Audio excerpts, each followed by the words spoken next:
China was under lockdown for a while now, and it's finally open to the foreigners. I saw a lot of people struggling with their flight to China, but it was not the case for me. Let me tell you why. If you have a valid visa, you are not experiencing COVID symptoms, and you don't have a bad record, then you have no reason to worry about. I'm not gonna touch the details of what kind of documentation apply to cross the border, but for your reference, this is the list of the travel documents you will be needed to get inside of China. If you like traveling like me, then smash the subscribe button so that you can see so many more contents like this one. Now, let's get back to my flight to China. Packing is not my favorite part, and you can see that I am definitely overpacked here when you can just buy much cheaper clothes in China. Also, I was trying to be strategic here. Checked the weather forecast in the next 1 week, and after I landed in China, everything changed. It raised up to 35 degrees, which is insanely hot. And this is below. Jump into the luggage, and I also want to go to China. But sorry, not this time. Okay, here comes the important part. You need to do 2 more things before your flight. First, before 84 hours ahead of your flight, you need to take an antigen test, either at home or at hospital. Secondly, you need to fill in a digital form where you declare the result of your antigen test. There is no place to ask you to upload any proof.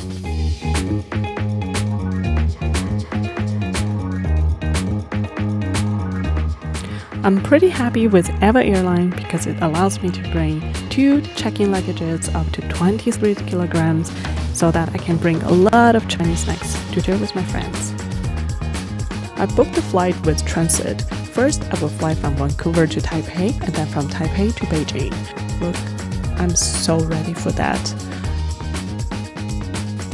It's a red light flight, so I want to watch a lot of movies and get a lot of sleep. And now some people curious about what kind of food you get on the different airlines. And here's my first meal. I got chicken afritada served with steamed rice and some accompaniments like shrimp salad and fruits. After taking so many flights, I can tell you this is pretty decent.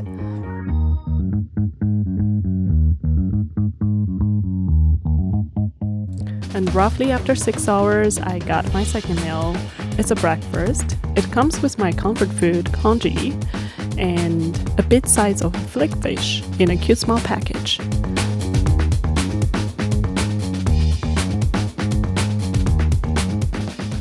After 12 hours flight and an endless battle with the shallow sleep, I finally arrived Taipei City at 5 o'clock in the morning.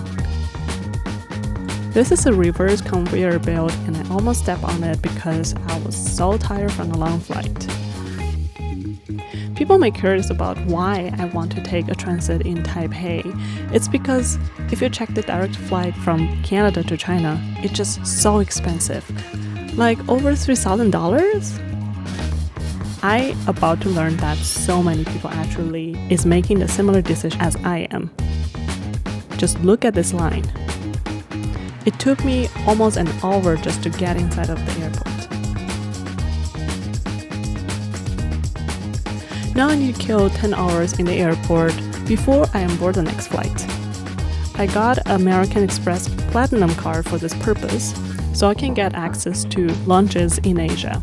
American Express, if you're watching this, you should sponsor me. I recommend Oriental Club lunch inside of the Taipei International Airport because it's offered a variety of food and they're all delicious.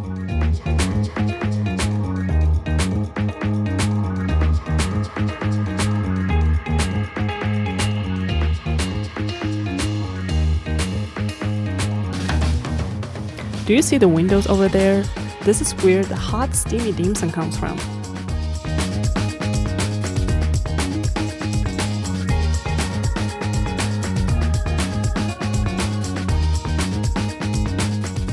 It was a pouring day in Taipei. I got a table next to the window inside a lunch, and I feel like myself like a Batman working in the base, looking into the Gotham City.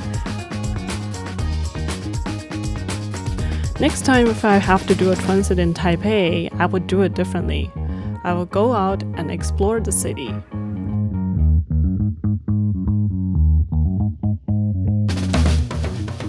Alright, after having 3 meals in the lunch, finally, I'm going to fly from Taipei to Beijing.